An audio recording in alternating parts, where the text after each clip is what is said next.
Guys, this summer I have enough flowers in my garden to actually make a bouquet, a small one.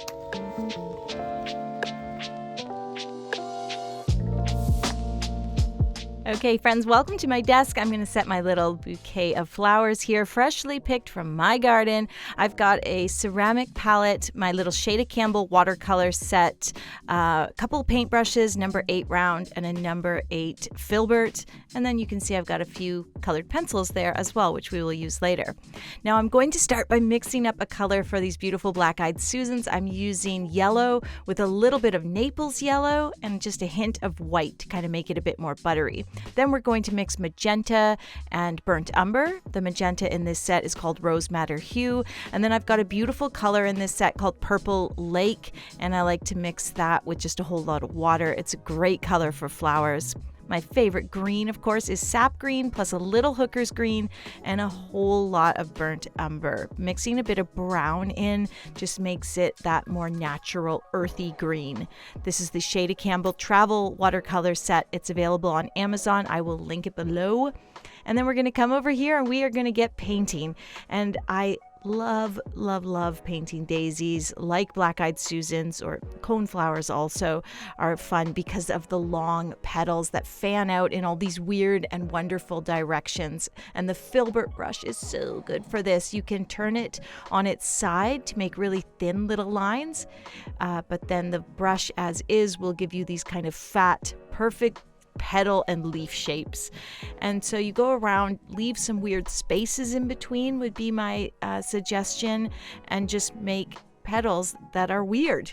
That's my number one suggestion. Make petals that look a little weird, and I think you'll be quite happy with the result. And if you are struggling, there is a great worksheet this week over on Patreon just showing the basics of my black-eyed Susans. So go grab that if you're a patron. Remember, there's always bonus content weekly, and that includes an extra monthly tutorial.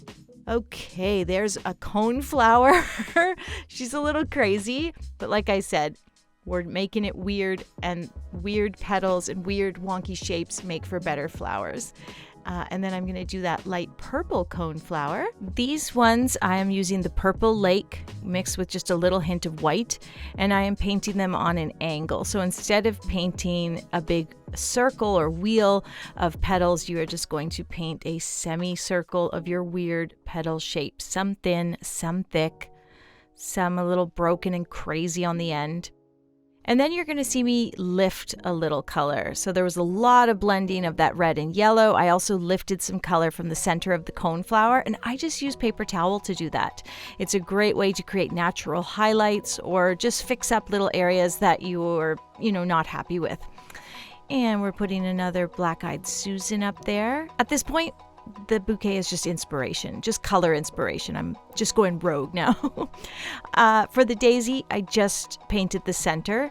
So I used a little Naples yellow to paint only the center, and then I'm going to add the petals later, the white petals. We will grab that beautiful dark earthy green in our filbert brush, and we are going to use a lot of pressure on the brush to create natural leaf shapes. And then we are going to use the side of the brush to make nice little thin stems. So you can see I just make like a weird random shape by adding a little pressure to the brush, and then I fill in around the petals. And over here I'm kind of filling in the center by just painting a bunch of green, adding some, sort of hinting at some stem shapes, but also just making some areas of green. A little bit of extra pressure on the brush and you've got a leaf shape. I made my green a bit more watery, pressure on the brush. It's a leaf if you say it's a leaf. Just make a weird blob with your paint. Let's come in with a bit of a darker green on the tip of the brush, and we'll just do like some hits of that brush on the paper. And that's really all there is to it. Just hitting your brush, making a few marks. Painting is just mark making after all, so get very loose with it. Okay, I'm going to paint one more daisy stamen, so just a little brown circle basically. And then I'm finishing up the floral portion of this bouquet, the watercolor portion. basically by adding some brown to the centers of most of the flowers. So doing some brown dotting. Now I've switched to my round brush. All the dots come together to create kind of a messy, lumpy circle. And we are doing that for the coneflower as well as the black-eyed Susan. I'm going to finish up the watercolor portion by using my round brush to do some thin stems and a few more leaves, maybe like one more leaf. The round brush is also great for just adding pressure, making those marks and calling them leaves.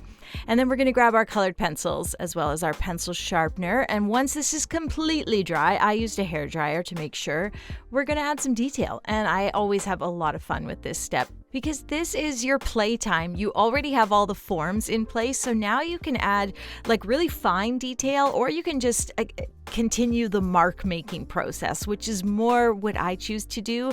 I'll do some scribbles or just do some really, messy little lines here. I'm doing this crown of burgundy lines around the stamen just because I think it adds to that spiky look of the echinacea stamen. I'm putting some lines on the leaves and I'm purposely trying to be a bit messy about it. Something I talk about in my e-courses is that when it comes to developing your own unique artistic style, it's all about making all these tiny little choices as you move through your piece of work, even if it's just a sketchbook painting. So think about the decisions you are making. I put purple lines on top of my purple flower, but maybe you would rather put red ones. I did delicate little thin scribbles, but maybe you want to put some really heavy scribbling or just messy marks or crayon smudges. All of those decisions contribute to who you are as an artist and help you, create your own style. That's something we get into a lot in my floral illustration e-course, as well as my flower power, which is sort of an intermediate watercolor floral e-course. And all of my e-courses are currently on sale. We do a big sale every summer. You can save 35% right now site-wide. That includes the bundles as well. So go check that out and use code SUMMER2026 to save 35% on all the Shayda Campbell e-courses. And you can find those on my website, shaydacampbell.com. For the daisies, I am just drawing in the petals. So this is a really easy way to create daisies using watercolor, is to draw the petals in later. And you can even add shading by using a lighter gray on top of the dark gray contour drawing. And then I just drew in a cute little vase. My bouquet, like the painting, look how tall it is. It's like these flowers are just reaching for the sky. I wanted to just do the vase drawn in, but then it just kind of looked a bit hollow. So I went and added like some splotches of brown paint on top of the little pencil crayon sketch that I had done. But I still wanted to keep it very loose and messy. You can see me trying to figure out if I like it or not. It's fine. It's all good.